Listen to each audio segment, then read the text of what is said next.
우리가 성경을 읽을 때 그 메타포, 은유적 표현을 우리가 좀 잘 이해해야 합니다. 특별히 성경의 사건들은 어떤 이야기들은 이 메타포, 은유적으로 읽어야 되고요, 또 해석해야 되고, 어떤 사실, 어떤 이야기들은 문자적으로 우리가 받아들이고 이해해야 되는 것이죠. 여러분, 특별히 하나님께서 그 하나님의 그 일들을 우리에게 가르치실 때 특별히 메타포, 특별히 은유법을 굉장히 많이 사용하고 계십니다. 이 은유법을 사용할 수밖에 없는 것은 우리가 이제 물리적인 세계에서 살고 있기 때문에 그렇습니다. 우리는 보고 듣고 만지는 것으로, 또 느끼는 것으로 사실 실체를 파악하거든요. 그걸 우리가 이제 가시적인 것들이라고 얘기하는 거죠. 눈으로 보이는 것들. 근데 사실은 하나님께서 우리들에게 알려주고자 하시는 것은 사실 눈으로 보여지는 것보다는 이 비가시적인 것이 훨씬 더 많습니다. 눈으로 보여지지 않는 것이 훨씬 더 많습니다. 하나님 영이시기 때문에 그렇습니다. 그래서 하나님께서 보이지 않는 것들을 보이는 것으로 설명하실 수밖에 없어요. 여러분, 우리 사람들도요, 보이지 않는 것들을 보이는 것들로 설명을 합니다. 옆에 있는 분에게 한번 이렇게 해보세요. 사랑을 보여줘. 한번 할까요? 사랑은 굉장히 비가시적인 거죠. 다시 한번 나에게 사랑을 보여줘. 그럼 우리 쓸데없는 소리 같다 이러지 않습니까? 여러분, 왜냐하면 이 사랑이라는 것 자체는 비가시적인 거예요. 그래서 이 비가시적인 것을 가시적인 것으로 보여주려고 하는 거죠. 그래서 우리 유행가 가사에 사랑은 무슨 씨앗? 눈물의 씨앗. 눈물도 보이는 것고 씨앗도 보이는 것이거든요. 그래서 왜 눈물, 씨앗으로 표현하느냐? 사랑은 비가시적인 것이기 때문에 눈물과 씨앗이라는 가시적인 것들로 이렇게 설명하려고 하는 것이거든요. 제가 이제 저를 보통 저는 뭐라고 얘기하냐면, 저는 어렸을 때 아톰이라고 했어요. 아톰. 푸른 하늘 저 멀리 날아라 신나게 나를. 제가 만화 영화 노래를 참 많이 하고 있는데 저 아톰이라고 그랬어요. 왜 저를 아톰이라고 했을까요? 예전에 그 아톰이라는 만화를 아시는 분들은 아실 거예요. 아톰이 좀 작아요. 우선은 아톰이 작아요. 그리고 단단해요. 비가시적인 것들이거든요. 우리 목사님 단단하다, 참 단단하다, 다부지다, 이런 표현을. 이 다부지다라는 표현 자체가 굉장히 비가시적인 것이거든요. 근데 가시적인 것들로 설명하는 거예요. 여러분, 이와 같이 성경은 비가시적인 것들을 가시적인 것들로 설명하는 것으로 충만하다는 것입니다. 특별히 오늘 우리가 읽었던 5장, 6장, 7장 본문의 말씀은요, 사실은 이 비가시적인 것들을 가시적인 것들로 보여주기 위하여 하나님께서 이 스토리를 만들어 가고 계시거든요. 그래서 이스라엘 역사가 실제로 일어났던 사건이에요. 이스라엘 역사는 다 실제적으로 일어났던 사건이에요. 근데 이 실제적으로 일어났던 사건을 하나님이 우리 그리스도인들의 삶이죠. 삶을 설명하기 위한 메타포, 은유로 이 이스라엘 백성들의 역사를 차용하고 있다는 사실입니다. 예를 들어서 이스라엘 백성이 홍해 건너기 전에 누구의 노예로 있었습니까? 바로의 노예로 있었습니다. 그리고 홍해를 건넜죠. 홍해를 건너고 광야에서 몇 년 있었습니까? 40년 있었죠. 40년 넘고 나서 무슨 강을 또 건넜어요? 요단강 건넜죠. 요단강 건너고 어디로 들어갔습니까? 하나님께 약속한 약속의 땅으로 들어갔죠. 이게 실제로 있었던 이스라엘 백성들의 역사예요. 근데 이 역사를 하나님께서 메타포로 쓰신단 말이죠. 우리가 누구의 노예였었습니까? 사탄의 노예였었죠. 여러분, 공중권세 잡고 있는 사탄의 노예였어요. 모르시는 것처럼 그래요. 간혹가다 설교하다 보면 여러분 모르시는 것처럼, 그래도 저는 괜찮습니다. 또 설명할 수 있으니까. 여러분, 우리는 사탄의 노예였습니다. 근데 하나님께서 선지자를 보내주셨죠. 메시아 되신 예수 그리스도를 보내주셨죠. 모세와 예수 그리스도 그런 면에서 일치하고 있는 거. 마태복음을 읽어보면 모세와 같은 선지자로 오신 예수 그리스도를 계속, 지금 나중에 마태복음 강의를 하면 보여드릴 수 있는데요, 모세와 예수 그리스도를 비교해요. 계속. 왜냐하면 바로 모세는 메타포거든요. 예수 그리스도의 메타포거든요. 그래서 예수 그리스도에 의해서 우리가 사단의 노예로부터 자유케 되었어요. 그래서 우리 홍해를 건너지 않습니까? 사도 바울이 이 홍해를 가리켜서 뭐라고 그러는지 아세요? 그의 서신에서 이거 마치면 제가 선물 드리긴 좀 곤란하고. 예, 홍해를 가리켜서 한 얘기가 있어요. 서신서에 세례라고 했어요. 홍해를 가리켜서 세례라고 했어요. 여러분, 세례를 받고 홍해를 건넜죠. 물 가운데에서 건너서 세례를 받고 건넜죠. 그리고 나서 출애굽 40년을 합니다. 40년. 출애굽 40년이 무엇의 메타포입니까? 우리가 구원 얻고 우리가 죽을 때까지의 삶, 죽을 때까지 삶이죠. 그리고 나서 요단강을 건너죠. 요단강을 우리는 뭐라고 해요? 죽음의 강이를 요단강 건너가 만나리 그러잖아요. 요단강이 죽음의 강이죠. 죽음의 강 건너서 우리가 어느 나라에 들어갑니까? 그렇죠. 여러분, 다시 말씀드립니다. 이것은 이스라엘의 역사예요. 430년간 바로에게 노예 생활했던 건 역사예요. 홍해를 건넌 것 역사예요. 출애굽 40년간 광야 생활한 것 역사예요. 요단강 건너간 것 역사예요. 그리고 가나안 땅에 들어간 역사예요. 역사인데 하나님께서 이것을 메타포로 쓰신다는 거예요. 이게 왜 메타포이냐면, 여러분, 가나안 땅이 천국입니까? 아니죠. 제가 이렇게 설명하면 여러분들이, 목사님 가나안 땅이 무슨 천국입니까? 가나안 땅에 들어가서도 죄를 지었는데요. 천국 아니잖아. 그럼 메타포를 모르니까 하는 얘기예요. 여러분, 제가 검은 차돌이거든요. 별명 중에 하나. 여러분, 제가 검은 차돌입니다. 그러면 목사님 무슨 검은 차돌이, 이렇게 따지시는 분들이 있어요. 여러분, 메타포는 그 메타포가 가지고 있는 성격이 있어요. 설명하려고 하는 메시지가 있는 거예요. 여러분, 그래서 이스라엘 백성들의 역사거든요, 이게 실제로. 근데 역사인데 하나님께서 그것을 비가시적인 우리 그리스도인들의 전체 라이프를, 예수 믿기 전, 예수 믿고 난 후, 그 다음에 죽음 넘어서 주님이 오셔서 이 땅에 도래하는 하나님의 나라까지, 우리 그리스도인의 전체 라이프를 보여주는 비가시적, 그 라이프를 보여주는 가시적 은유로 이스라엘 역사를 차용하고 있다는 사실이죠. 그런 시각으로 성경을 보셔야 돼요. 오늘 여러분 5장은 그런 면에서 굉장히 중요합니다. 5장에 보면은요, 요단강 건넜어요.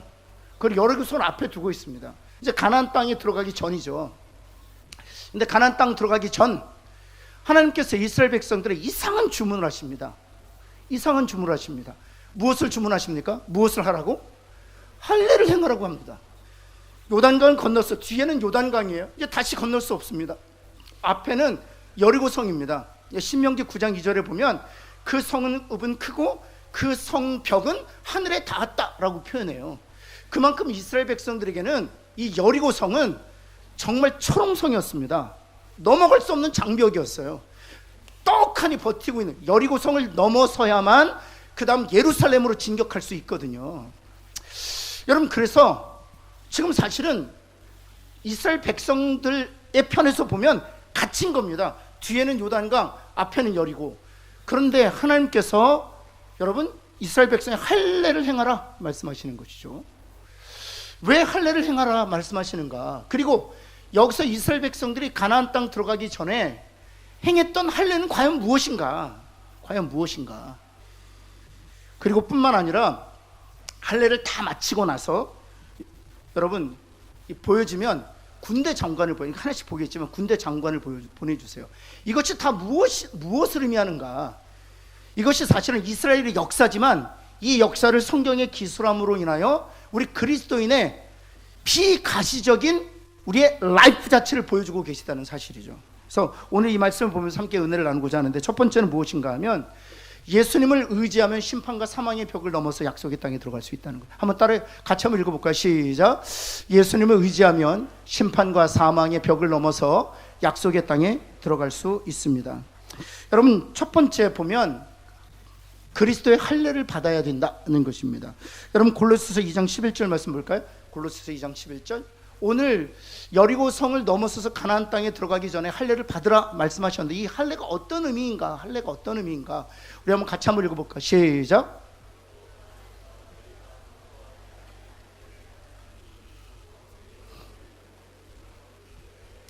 사실은 이 할례는 아브라함에게 주신 것입니다. 그러니까 율법으로 주신 것이 아니에요. 율법이 주어지기 전 400년 전에 하나님께서 아브라함에게 주신 언약 체계였습니다. 언약의 시스템이었죠. 근데 이 할례가 어떤 의미를 가지고 있냐면, 육의 몸을 벗는 것입니다. 다시 말해서 죄의 몸을 벗는 거예요.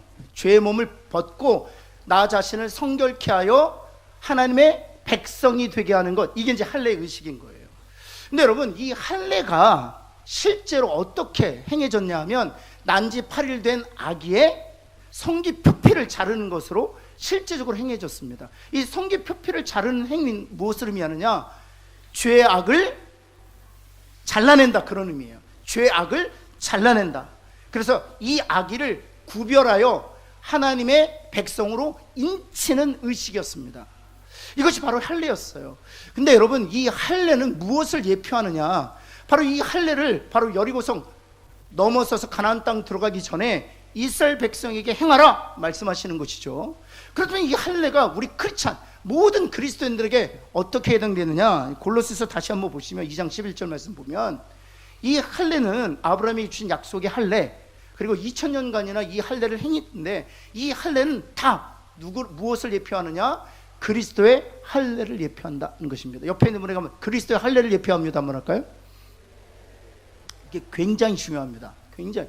할례는 그리스도의 할례를 예표해요. 다시 말해서 보면 손으로 하지 아니한 할례를 받았다, 이 과거형입니다. 여러분, 할례는 말씀드렸던 것처럼 손으로 하는 것이었습니다. 손으로 아기 표피를 잘라내는 것이었어요. 그런데 이 손으로 부모가 아기의 표피를 잘라내는 이 할례 의식이 가르치고 있는 것이 무엇인가 하면 손으로 하지 아니한 할례, 다시 말해서 그리스도의 할례를 의미한다는 것입니다. 그렇다면 여러분, 육의 몸을 벗는 그리스도의 할례를 무엇을 의미하는 것입니까? 한마디로 말씀드리면 나의 옛사람이 예수 그리스도의 십자가와 함께 못 박히는 것, 이것이 바로 할례입니다. 한번 따라해볼까요? 할례란 나의 옛사람이 그리스도의 십자가와 더불어 못 박히는 것, 이것이 할례예요. 나의 옛사람이 예수 그리스도와 함께 죽는 것, 이것이 바로 할례가 예표하는 것입니다. 다시 말씀드리지만 할례는 나의 죄를 제거하고 나를 성결케 하여 하나님 백성으로 인치는 예식이거든요. 그렇다면 예수 그리스도의 십자가에 내 옛사람을 못 박음으로 말미암아 나의 옛사람을 죽이는 것이야말로 진정한 할례고, 그것을 가리켜서 그리스도가 십자가를 통해 성취하신 그리스도의 할례라고 얘기하는 것입니다. 그래서 여러분 옆에 있는 분에게 당신은 그리스도의 할례를 받았습니다 한번 할까요? 아멘. 우리의 옛사람은 완전히 그리스도의 십자가와 더불어 장사되어 우리의 죄의 몸은 죽은 줄을 믿습니다. 이것이 바로 그리스도의 할례예요. 그래서 여러분, 초대교회에서 예수를 믿었지만 할례를 받아야 된다는 그런 율법주의자들에 대하여 하나님께 바울을 통해서 그건 다른 복음이다, 할례를 받을 필요가 없다, 왜냐하면 너희들은 손으로 하지 아니한 그리스도의 할례를 이미 받았기 때문에 너의 죄의 몸은 죽었고 너는 유의 몸을 벗었고 너 옛사람은 완전히 장사되었으므로 더 이상 할례를 받을 필요 없다 라고 말하고 있던 것이죠. 여러분, 심판과 사망이 우리에게 주어지는 이유는 무엇 때문입니까? 죄 때문입니다. 죄 때문에 심판당하는 것이고요, 죄 때문에 우리가 사망, 영원한 죽음에 처해지는 것이죠. 그러나 그리스도의 할례로 말미암아 나의 옛사람이 완전히 죽고 나의 죄의 몸이 그리스도와 더불어 장사되었다면, 그래서 나의 죄가 영원히 사함을 얻게 되었다면 우리는 죄로 말미암아 주어지는 심판으로부터 자유케 될 것이요, 죄로 말미암아 우리에게 주어지는 사망으로부터도 영원히 해방될 것이라는 사실이에요. 그 확신을 가지고 사는 저와 여러분 되길 간절히 소원합니다. 그래서 가나안 땅 들어가기 전에 이스라엘 백성들에게 하나님께서 말씀하시는 것이 할례를 받으라 말씀하시는 거예요. 여러분, 그리스도의 할례를 받지 않는다면, 죄의 몸이 그리스도와 함께 장사되지 않는다면, 우리 옛사람이 그리스도의 십자가에 못 박히지 않는다면 우리 중에 어느 누구도, 단 한 사람도 하나님 나라에 들어갈 수 없다는 것입니다. 반대로 하나님의 은혜로 말미암아 나의 옛사람이 예수 그리스도 십자가 장사되었고 죄의 몸이 그리스도 십자가로 완전히 멸하게 되었다면 우리는 그 예수 그리스도의 대속 제물 되심으로 인하여 죄사함을 얻게 되었고 값없이 의롭게 되어 당당히 그리고 담대히 하나님 나라에 들어가 하나님 나라를 기업으로 차지하게 될 줄을 믿습니다. 여러분, 그래서 사망과 심판의 벽을 넘을 수 있다는 사실입니다. 두 번째, 예수님을 의지하면 심판과 사망의 벽을 넘어서 약속의 땅에 들어갈 수 있다는 것은 하나님께서 보내신 군대 장관을 의지하는 것입니다. 여러분 한번 14 할례를 다 받고 나서 하나님께서 누구를 보내주셨냐 하면 보실까요? 13절 한번 볼까요? 여호수아가 여리고 가까이 이르렀을 할례를 받고 나서 이제 여리고를 향하여 진군하였습니다. 그런데 거기에 한 사람이 칼을 빼어들고 손에 들고 마주 서 있었습니다. 한 사람, 두 사람도 아니고 세 사람도 아니고 한 사람이었어요. 한 사람. 여호수아가 그에게 물었습니다. 당신이 누굽니까? 그러자 14절 말씀 한번 볼까요? 14절 말씀에 보면 같이 한번 읽겠습니다. 시작. 나는 여호와의 군대 대장으로. 아멘. 여기서 말하는 군대 대장이 누구일까요? 여러분 찬송가 413장 2절을 보면 이 여호수아가 만난 군대 대장이 누군지를 정확하게 가사로 표현하고 있어요. 413장 2절. 저마 귀는 우리를 삼키려고 입 벌리고 달려와도, 그 다음에요, 주 예수는 우리의 대장되니 끝내 싸워서 이기리라. 마귀가 우리를 삼키려고 달려오지만 결코 우리 주 예수님께서 군대 대장이 되셔서 끝내 싸워 이기실 거라는 사실이에요. 여기서 말하는 군대 대장은 바로 예수 그리스도를 의미하는 것이죠. 할례를 받은 후에, 그리스도의 할례를 받아 옛사람의 몸이 십자가에 장사되고 죄의 몸이 멸하여 값없이 의롭게 된 하나님의 자녀들이 된 후에 하나님께서 군대 대장 되신 예수 그리스도를 우리에게 보내어 주신다는 사실이에요. 여러분 여리고에 들어오기 전에 요단강을 건너잖아요. 요단강 건널 때에도요, 언약궤가 먼저 요단강 안으로 들어갑니다. 이 언약궤는 누구를 예표하는 것이에요? 예수 그리스도를 예표하는 것이, 그렇죠. 그 언약궤 안에 만나와 예수 그리스도를 예표하는 아론의 쌍난 지팡이와 또 두 돌판이 있어요. 예수 그리스도가 우리의 대장이 되셔서 요단강을 건너게 하신 것이죠. 여러분 우리가 죽음을 두려워하지, 옆에 있는 분이 죽음을 두려워하지 맙시다. 한번 할까요? 주님이 군대 대장 되셔서 이미 죽음을 이기시고 부활하셨습니다. 주님이 가신 그 길을 우리는 따라가기만 하면 되는 거예요. 두려워하지 않으시기를 예수 그리스도는 축원합니다. 갑자기 죽음이 찾아올 수 있어요. 두려울 수 있어요. 옆에 있는 분에게 두려울 수 있어요. 한번 할까요? 여러분 두려울 때 뭘 두려워 이렇게 책망하지 마세요. 두려울 수 있어요. 갑자기 죽음이 찾아오면 두려울 수 있어요. 그러나 정신 차리면 누가 우리의 군대 대장 되셔서 앞서 그 길을 가셨어요? 주님이 그 앞서 그 길을 가셨을 뿐만 아니라 친히 우리 앞장서셔서 그 가신 길을 주님이 인도하여 주실 줄을 믿습니다. 그래서 그리스도의 할례로 말미암아 옛사람이 멸하여 값없이 의롭게 된 하나님의 자녀가 된 이후에 하나님께서 군대 대장 되신 예수 그리스도를 보내셔서 하나님 주님이 우리 앞서 인도하신다는 사실이에요. 사랑하는 성도는 그 확신을 가지고 사는 저와 여러분 되기를 간절히 소원합니다. 옆에 있는 분에게 그리스도의 할례를 받은 자여 두려움 맙시다. 뭐랄까요? 당신 앞에 군대 대장 되신 예수님이 계십니다. 뭐랄까요? 아멘. 우리가 3.19 블레싱 데이를 하는 이유가 바로 여기에 있습니다. 아직도 그리스도의 할례를 받지 아니하고 군대 대장 되신 예수님과 더불어 진군하지 못하는 많은 이들을 그리스도의 할례를 받게 하기 위함입니다. 가나안 땅 들어가기 전에 광야에서 난 사람들, 할례 받지 아니한 그들에게 할례를 명하게 하셨던 것도 바로 그 이유였습니다. 몇 명이나 할례를 받았을까요? 광야에서 난 자들 중에 단 한 사람도 할례를 받지 못했습니다. 자그만치 약 70만 명의 남자가 한날에 할례를 받았습니다. 여러분 우리가 해야 될 일이 무엇인 줄 아세요? 그리스도의 할례와 전혀 무관하게 살고 있었던 이들을 그리스도께로 초청하고 하나님의 은혜로 저와 여러분이 손으로 하지 아니한 육의 몸을 벗는 그리스도의 할례를 받고 하나님의 자녀가 된 것처럼 그들에게도 손으로 하지 않은 육의 몸을 벗는 죄의 몸을 멸하게 하는 그리스도의 할례를 받는 은혜를 누리도록 하는 것입니다. 그리고 군대 대장 되신 그 주님이 그들의 앞장서서 나아갈 수 있도록 그들을 인도하는 인생이 될 수 있는 일에 우리가 그들을 초청하는 것이죠. 그런 일이 있기를 정말 예수 그리스도는 다시 한번 축원합니다. 두 번째, 그렇다면 여러분 오늘 이 본문의 말씀을 가지고 역사적으로 두 가지를 가지고 좀 더 살펴보고 기도하도록 하겠습니다. 여러분 여리고라는 것도 실제적인 장벽이에요. 실제적인 장벽. 여리고라는 것은 좀 전에 말씀드렸지만 신명기 9장 2절 말씀에 보면 성읍은 크고 그 성벽은 하늘에 닿았다라고 표현했다는 것은 이스라엘 백성들에게는 와, 이게 넘어설 수 없는 거대한 산과 같은 그런 성벽이구나라는 그런 느낌을 주었다는 것을 의미하는 것이죠.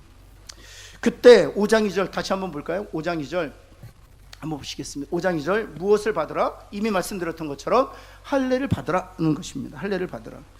여러분 이 할례는 실제적인 의미는 창세기 17장 우리 한번 14절 말씀 볼까요? 이 할례를 받게 하시는 이유는 할례를 받지 아니한 남자 곧 포피를 베지 아니한 자는 백성 중에서 끊어지리니 그가 내 언약을 배반하였음이라 하는 것입니다. 그래서 이 할례의 1차적인 의미는 죄를 멸하는 것입니다. 그리고 실제적으로 이 할례가 가르치는 것이 그리스도의 십자가로 말미암아 우리의 죄가 영원히 멸하게 되는 것이기 때문에, 그래서 1차적인 그런 할례의 목적은 무엇인가 하면 죄를 멸하는 것입니다. 여러분 그들이 여리고성을 넘을 수 있었던 것이 그 신앙적 원리가 무엇이었냐면 죄를 제거하는 것입니다.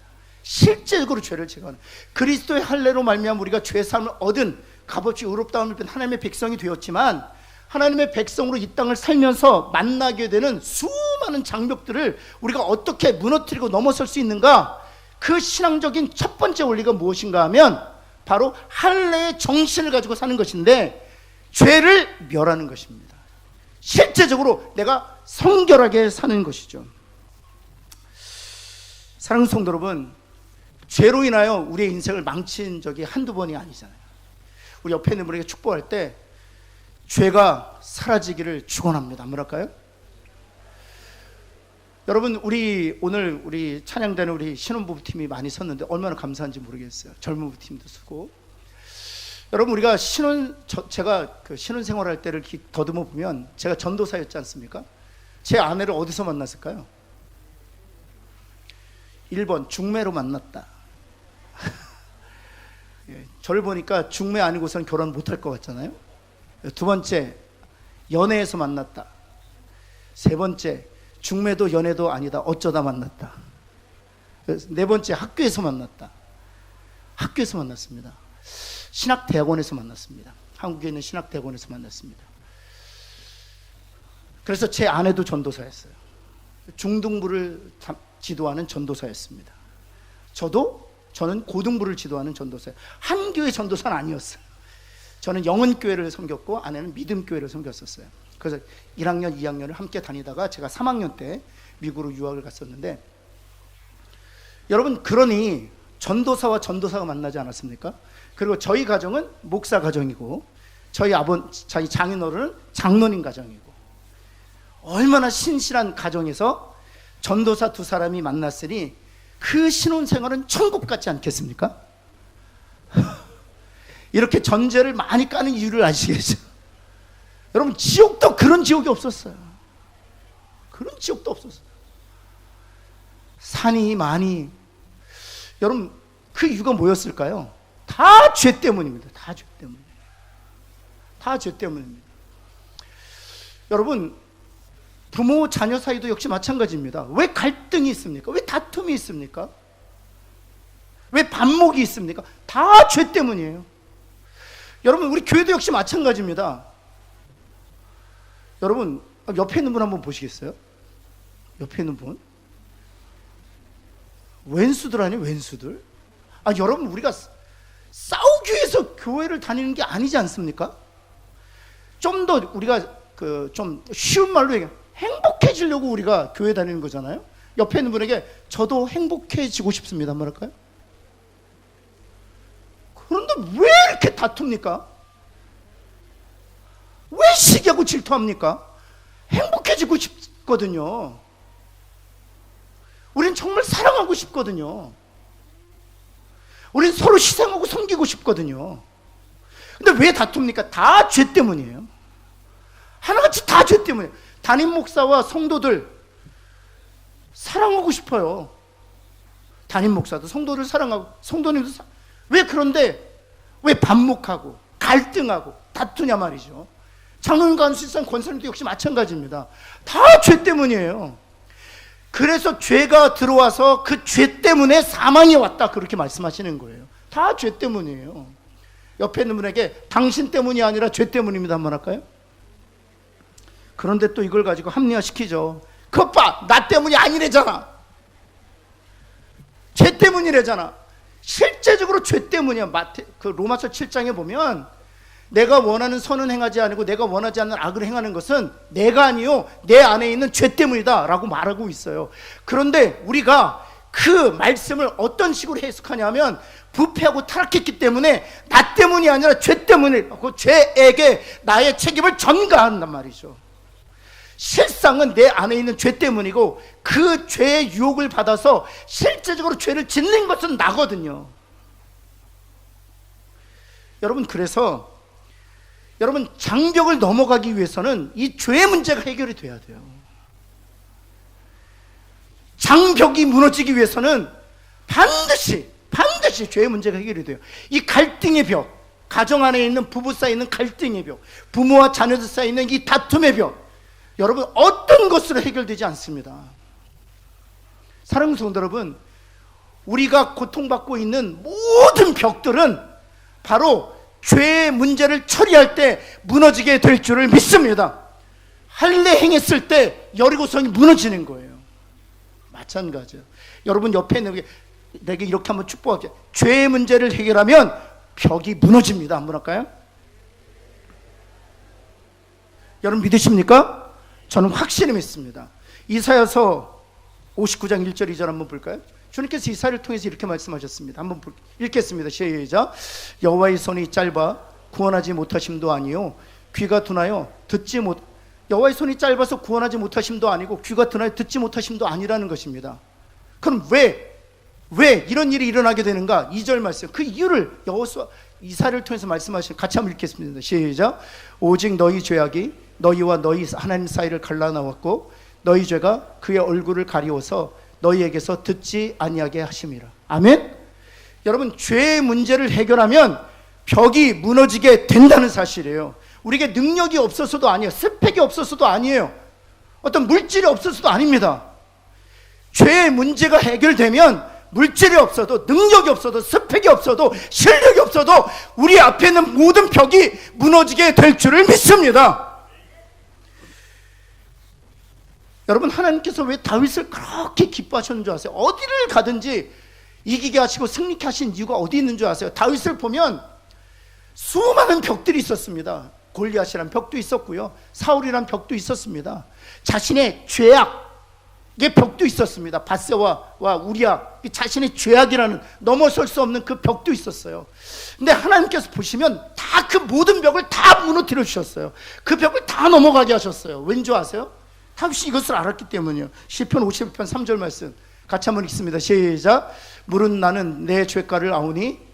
자기가 죄인이라는 사실을 알았어요. 그리고 나서 7절 말씀 볼까요? 하나님 앞에 이렇게 간절히 요청합니다. 같이 한번 읽습니다. 시작. 우슬초로 나를 정결하게 하소서. 내가 정하리이다. 나의 죄를 씻어주소서. 내가 눈보다 희리이다. 아멘.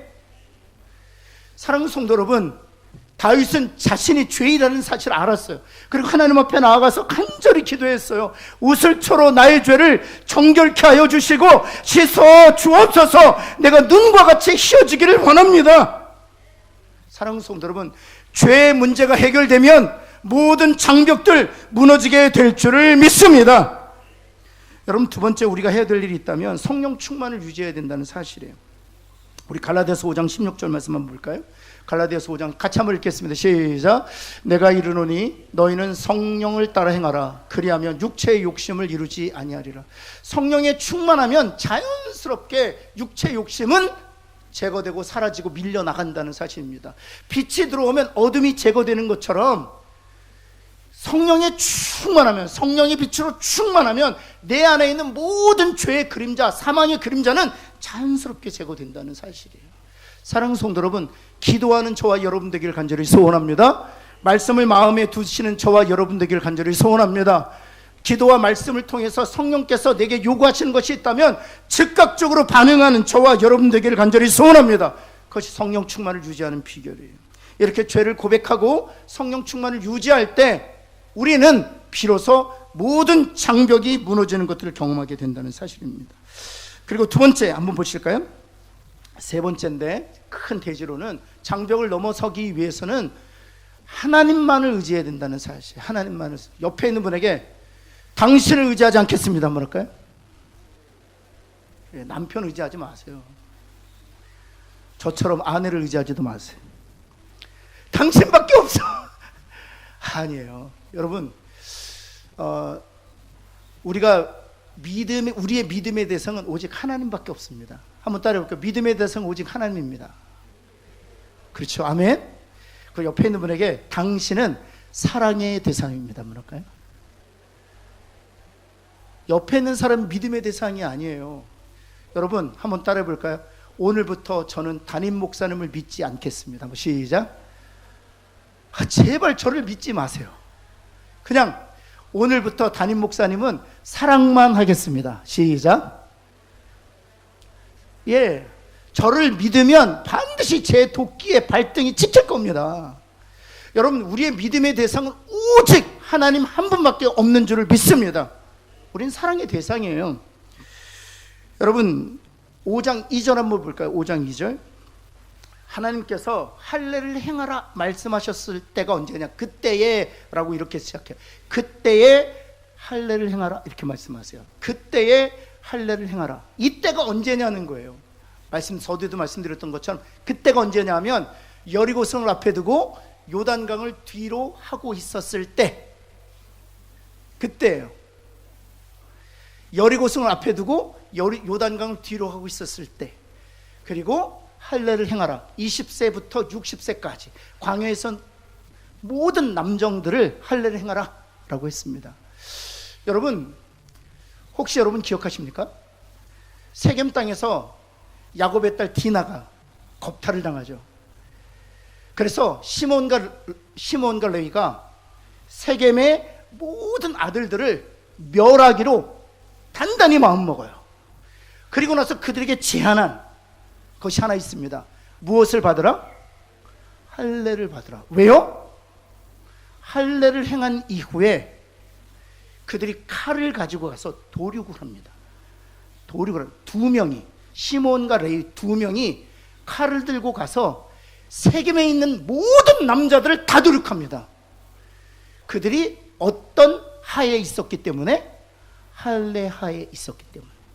할례를 받는다는 것은 전투력이 제로가 되는 것을 의미해요. 다시 말씀드리면 그때에 할례를 행하라 말씀하셨어요. 언제요? 여리고성을 앞에 두고 요단강 뒤에 두고. 도망할 곳도 없습니다. 만일 여리고성에 있는 가나안 군인들이 성벽을 열고 칼을 들고 쫓아나온다면 70만 명이라 할지라도 단 2명에 의해 세겜의 모든 알들이 멸했던 것처럼 추풍 낙엽으로 자신의 생명을 잃을 수밖에 없는 상황이에요. 그때에 할례를 행하라 말씀하셨어요. 왜일까요? 누구만을 의지하라? 하나님만 의지하라. 여러분, 그리고 나서 여리고성에서 그들이 하나님만 의지해서 돈 거예요. 하나님만. 그리고 하나님만 의지해서 가나안 왕들을 정복하기 시작한 거예요. 그때 그들은 깨달았어요. 아, 하나님만 의지하는 것이 우리가 살 길이구나 라는 사실을 깨달았어요. 그때 하나님께 지키시고 하나님께서 보호하시는 것을 그들이 그 순간 알게 된 것이죠. 사랑하는 성도 여러분, 장벽이 어떻게 무너질까요? 하나님 의지할 때 장벽은 반드시 하나님이 무너뜨려 주실 줄을 믿습니다. 지금이 어떤 벽 때문에 여러분 숨을 쉬기가 어려운 분도 계세요. 이 벽이 너무 견고하고 두꺼워서 호흡하는 것조차도, 기도하는 것조차도 힘든 분들이 계세요. 근데 여러분 꼭 기억하세요. 사람들이 그 벽을 무너뜨릴 수 없습니다. 우리의 실력으로도, 우리의 능력으로도 그 견고한 벽은 결코 무너지지 않습니다.